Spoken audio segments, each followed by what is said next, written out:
Voltamos, pessoal.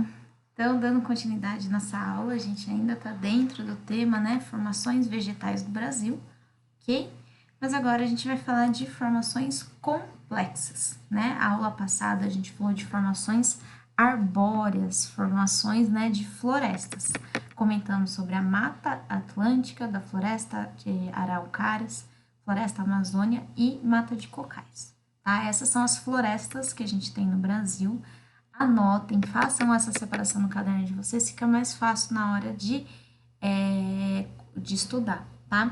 Formações complexas, né? O que é complexo? É aquilo que é mais difícil de definir, tá? Então, quando a gente fala de formação arbórea, por exemplo, é porque há um predomínio, por exemplo, de árvores de grande porte, que são as árvores, né, que a gente falou, tá? Agora, quando eu falo que uma formação é complexa, é porque a gente não tem um predomínio de um tipo de vegetação, né? A gente não pode falar que naquela região tem só florestas arbóreas, que só naquela região tem vegetação arbustiva ou se tem gramíneas, né?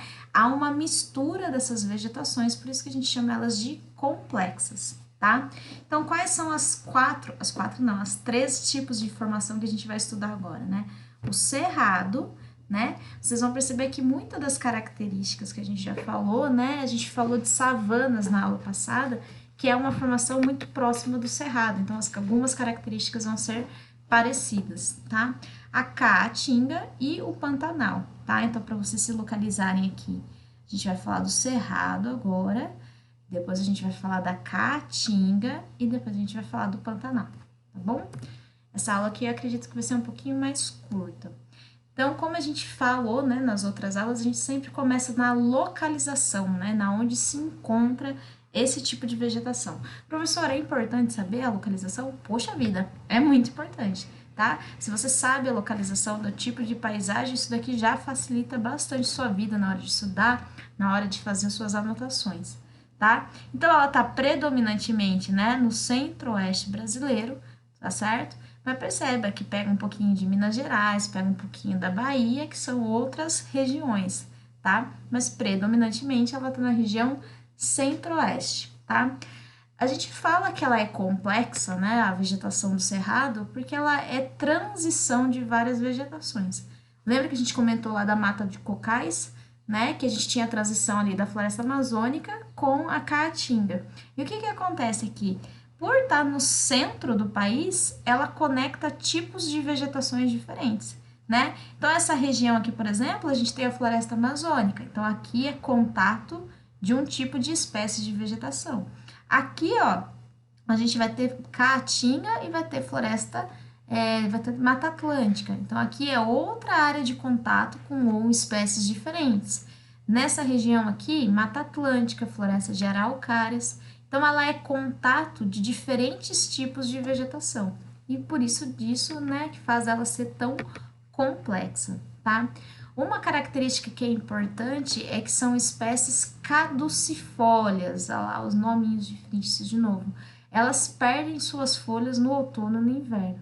Então, o que acontece, gente? Nessa região aí, a gente tem o clima tropical típico, tá? Para caso vocês não se lembram, o tropical típico ele tem um inverno seco com temperaturas mais amenas, né? Então cai um pouco a temperatura, certo? E chove bem menos. Então, na tentativa de conseguir preservar o máximo de energia, conseguir guardar o máximo de água, né, dentro dessa vegetação, elas perdem suas folhas, principalmente no outono e no inverno. Tá? Professora, caducifólia significa isso? Isso, significa quando algumas vegetações perdem folhas em algum período do ano, tá? E essas folhas nascem de novo nos meses ali de verão e primavera, tá?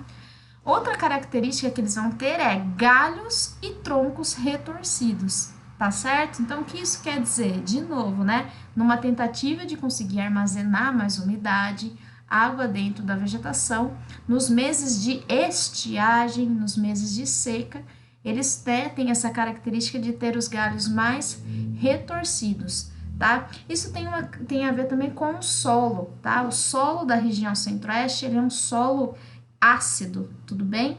Então, tanto que os produtores, né, principalmente produtores de soja que vão para a região, eles precisam corrigir o solo com cal, por conta dele ser ácido demais, tá? Então, isso também é algo que vocês precisam anotar aí e que favorece que os troncos sejam retorcidos. Tem uma relação aí também com esse solo ácido, tá? Por ela ser zona de contato com tipos de vegetações diferentes, ela vai também ter uma grande biodiversidade, tá? Espécies tanto de fauna quanto de flora, bem de espécies diferentes, bem biodiversa, tá? E como eu comentei com vocês, assim como a Mata Atlântica, atualmente o Cerrado também é considerado um hotspot biológico, tá? Então, o que vocês estão vendo nessa imagem aqui? O contorno era o que era a vegetação original, tudo bem? E o vermelhinho é aquilo que a vegetação já foi desmatada, tá? Então, mais de 75% do cerrado já foi desmatado, então por isso ele é considerado aí uma região de hotspot, tá? Quem que é responsável, pessoal, por esse tipo de desmatamento aqui na nossa região? De novo, né? A gente já comentou isso na aula passada. Nós somos um país que exportamos bastante produtos agrícolas, né? A economia brasileira gira em torno da gente vender esses produtos agrícolas. Quais mesmo, professora? Soja, cana, laranja, café, né? Isso é o que movimenta a economia brasileira. Então, por isso que a gente desmata tanto, certo? Para substituir por áreas agrícolas, né? Professora, tá certo, tá errado? Né? A gente precisa continuar movendo a economia, né? A crítica que se faz sempre, né, dentro da geografia, talvez, né, a professora de ciências tenha falado, é que a gente prioriza, né, essas áreas aí voltadas para a economia, ao invés de respeitar mais o meio ambiente, tá? Então, a gente sempre tem que pôr na balança. É óbvio que a gente não vai parar de produzir, é óbvio que a gente não vai querer, né, exportar mais nenhum produto agrícola, não, a gente depende disso. A gente só precisa fazer isso de uma forma um pouquinho mais inteligente, porque a gente está acabando com a biodiversidade brasileira, né? Já acabamos com a Mata Atlântica e agora a gente também está acabando com o Cerrado brasileiro, tá? E outra questão também é a pecuária bovina. Então, são as duas atividades econômicas que são mais aí responsáveis pelo desmatamento do cerrado, certo? Aqui a gente consegue ver, né? Perceba, ó, como eu comentei com vocês, né? A gente vai ter aqui uma vegetação mais rasteira, tá certo? Também vão ter uma vegetação arbustiva, então por isso que ela é complexa, né? Tem tipos aí de vegetações diferentes, certo? A caatinga, gente, a caatinga, ela fica na região nordeste do nosso país, tá? Pega essas regiões aqui e ela fica no sertão nordestino, tá? Para quem tem curiosidade, né, caatinga é um nome indígena, tá? Que significa mata branca, tá? Talvez essa imagem clareie um pouquinho para vocês o que seria essa mata branca, certo? Então, no início do ano, né, onde tem ali um índice maior de chuvas, vai fazer com que essa vegetação, até que ela tenha um pouco dessa característica de ser mais verdinha, de ser como se fosse uma vegetação mais saudável, né? A gente vê uma vegetação verdinha, a gente tem essa coisa de ser uma vegetação, né, que não está sofrendo estresse hídrico, por exemplo, certo? Mas ali no decorrer dos anos, né, a quantidade de chuvas diminui drasticamente, né? E vai ter longos períodos de estiagem, sem chuvas e temperaturas elevadas o ano inteiro, tá? E daí ela vai ficando com essa característica aqui, né? Perde-se as folhas, né, para tentar guardar mais energia, perde-se, né, a gente fala, né, a clorofila, não tem mais aí a vegetação, não tem mais a cor verde, né, das plantas, tá? E a gente fala que são espécies xerófilas, tá certo? Então, são vegetações que se acostumaram a ambientes mais quentes e secos, que no caso seria os cactos, né? Vocês já viram diversas vezes aí imagens de caatinga, que eu já mostrei para vocês que os cactos é um tipo de vegetação que se acostumou aí com a seca, certo? Caatinga, gente, também é uma vegetação que tem sofrido com desmatamento, tá certo? Então, o que que acontece? Aonde vocês estão vendo de verdinho mais escuro, até verde mais claro, é o que seria a caatinga, tá? E aonde vocês estão vendo de amarelinho é aquilo que já tem sido desmatado da caatinga, certo? Mas, professora, lá não tem água, como assim, né? O pessoal tá desmatando para quê? Então, tem que tomar cuidado, certo?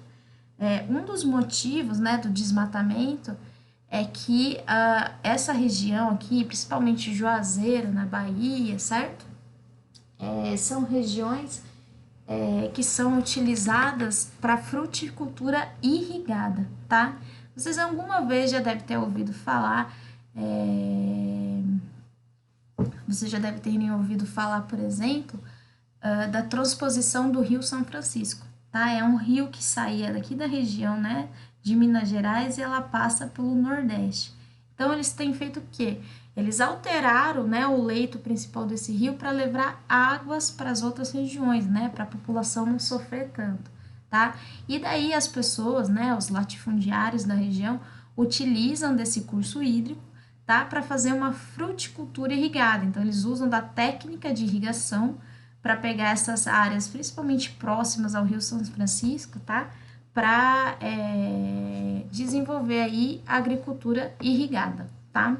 Outra coisa também é a população, né? Eles utilizam da agricultura de subsistência, ou seja, eles utilizam o uso da terra para produzir para eles mesmos, né? Isso é a agricultura de subsistência, né? Não é para vender para as outras pessoas, é para elas se alimentarem, desenvolver ali alimentos para elas mesmas, tá? Só que o que acontece, gente? A gente já sabe que essa é uma região bastante carente, né? Uma população aqui mais carente, de baixa renda, tá? E o que acontece? Quando eles vão fazer, né, essa agricultura aqui, para se manter, muitas vezes eles utilizam técnicas muito rudimentares, tá? Na grande maioria das vezes elas usam as queimadas, tá certo? E o que acontece? Quando você faz, né, diversas vezes a prática das queimadas, né, para limpar o terreno, para produzir, você acaba fazendo com que aquele solo vai ficando cada vez mais pobre, né? Você fica queimando a vegetação, queimando aquele solo, né? Uma vez tudo bem, duas vezes, 3, 4, 5 vezes aquele solo ele vai ficando empobrecido e acaba acontecendo o que a gente está vendo aqui, né? O processo de desertificação, certo? Já é uma região que chove muito pouco, né? De temperaturas muito elevadas. E daí você pratica, né? Tem a prática de que ficar queimando o solo, de fazer técnicas que maltratam, né, o solo, vai desencadeando uma série de outros problemas, né? Quando ocorre a desertificação, você já não vai conseguir produzir mais nada, né? Olha como que tá esse solo, tá extremamente seco, certo? Muito difícil conseguir corrigir esse tipo de solo. O que a população faz? Vai começar a queimar outras áreas, né? E com isso a gente tem visto que está aumentando o desmatamento aí na Caatinga, né? Vou lá, estrago essa área, né? Estrago esse território, vou para outra região. Daí vou lá, queimo uma, queimo duas, queima três, de novo, né? O solo vai ficar pobre, não vai conseguir mais produzir nada, vai para outra região. Então, essa imigração, né, de produção vai fazendo com que o desmatamento fique cada vez maior dentro da Caatinga, tá? E a última que vocês vão ver aqui é a do Pantanal, tá? O Pantanal, ele tem aqui, né, numa parte no Mato Grosso do Sul e numa região do Mato Grosso, certo? Por que é chamado de Pantanal, tá? Porque tem ali uma aproximação com uma ideia de pântano, tá? Só que é uma nomenclatura utilizada de forma errada, porque o pântano, eles são regiões que ficam, né, de cheias, né? Você tem ali água parada o ano inteiro, tá? E no Pantanal não é o que acontece. Existem os meses de cheia e existem os meses de estiagem, tá? Então a gente diz aqui, né, entre aspas, né, que o correto deveria ser varzal, ou seja, né, áreas de várzea. O que significa isso? Que em alguns meses do ano, né, aquelas regiões têm ali as suas inundações. Em outros meses de seca, aquela água, né, ela evapora, tá certo? Aquela água não fica ali. Então, por isso que a gente fala que o correto seria varzal. Periodicamente, essas regiões, elas ficam inundadas. Outros meses, ela fica seca, tá? Então, ó, periodicamente alagado no período das cheias. E ela é chamada de planície inundada porque, gente, não é uma região que chove muito, por isso que acontecem as inundações, certo? é uma região de áreas de Graben, tá? Isso eu quero que vocês anotem no caderno de vocês, façam um asterisco aí, né? Pintem com a canetinha colorida, porque isso daí a gente vai ter que lembrar lá das nossas aulas no início do ano, tá? Eu comentei aí com vocês que existem movimentos de placas tectônicas. Nossa, professora, foi longe agora, hein? Fui mesmo, tá? Então, existem movimentos de placas tectônicas horizontais, tá certo? E existem movimentos de placas tectônicas verticais, ou seja, o movimento de subida e descida de placa tectônica, tá? E a nossa região do Pantanal, ela é uma região de rebaixamento de placa, ou seja, né, você tem aqui duas placas tectônicas e essa está rebaixada em relação a essa. Então, naturalmente, a região do Pantanal é uma região mais baixa que o seu redor, tá? Por isso que é uma planície inundada. Não porque necessariamente chove muito, mas por ser uma área mais baixa, todas as águas, né, a hidrografia, né, os rios da região escoam para as regiões, né, por gravidade, a tendência da água ir para as áreas mais baixas, tá? Então, há uma concentração, né, de confluência ali dos rios para a região do Pantanal, tá certo? Então, por isso que a gente chama ela de planície inundada, tá? E por que tem esse nome, professora? Porque quando há um rebaixamento de placa, né, a gente chama ele de Graben, tá certo? E quando tá um sorgimento de placa, a gente chama de Horst. São os nomes feios, né? Mas só vocês conseguirem lembrar que o Pantanal é uma área de rebaixamento de placa tectônica, tá certo? Não precisa decorar esse nome difícil. Na verdade, já até vai precisar lá na frente, quando vocês estiverem mais velhos, né? Nesse momento, vocês só precisam saber que é uma área mais baixa, tá? E a gente tem uma grande biodiversidade também, tá? Por quê? Vai ter uma grande biodiversidade? Porque você vai ter meses ali de seca e você vai ter meses de chuva, tá? Então, nos meses de chuva, você vai ter uma vegetação adaptada à umidade, você vai ter uma vegetação acostumada ali com bastante água, com épocas de cheias, tá certo? E nos meses de seca, você vai ter um tipo de vegetação adaptada também a longos períodos sem chuva, tá? Então, isso faz com que a gente tenha uma biodiversidade muito grande, tá?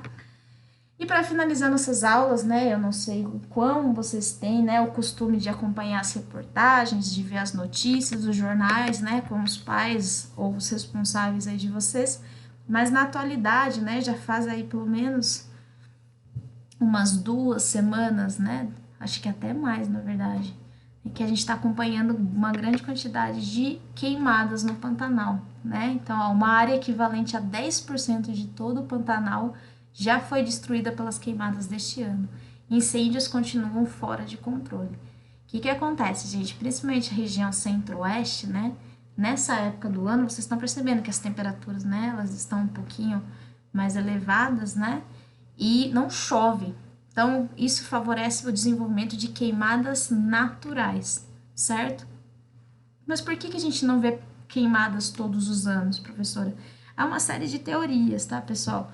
Mas muitos te dizem, né, que se a gente olhar, eu não vou ter aqui, se a gente olhar aqui, por exemplo, essa imagem, né, esse mapa aqui, o que acontece? A gente tem uma floresta amazônica aqui, que tem a característica de ser muito úmida, tá? Então, os ventos, eles vêm aqui do oceano, chegam na floresta amazônica, a ideia era eles continuarem aqui reto, tá certo? Só que o que acontece, né? Quando eles chegam aqui nessa região, a gente tem uma cordilheira, lembram disso? Né? Que é um dobramento moderno, que é a Cordilheira dos Andes, tá? Então, esses ventos, eles vêm do oceano, chegam na floresta amazônica, esbarra, né, na Cordilheira dos Andes, e ele vem aqui para nossa região, tá? Então, o fato de hoje, né, a gente não ter ali temperaturas tão elevadas na nossa região, de nossa região ser tão seca, tá? É porque esses ventos úmidos que vêm em direção, né, que vêm da floresta amazônica em direção pra gente, faz com que a nossa região seja um pouco mais úmida, tá certo? Só que acontece, vocês viram na outra aula, né?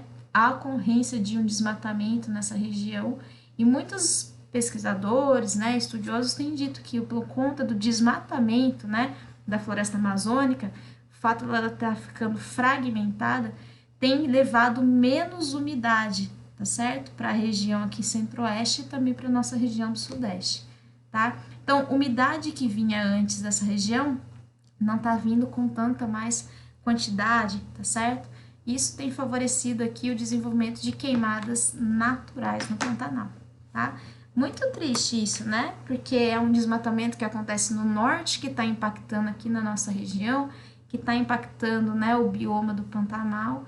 Então, é algo bastante triste, né? Imagine a quantidade de animais que vivem nessa região, a riqueza, né, de biodiversidade, de espécies diferentes, tudo sendo queimado, tá?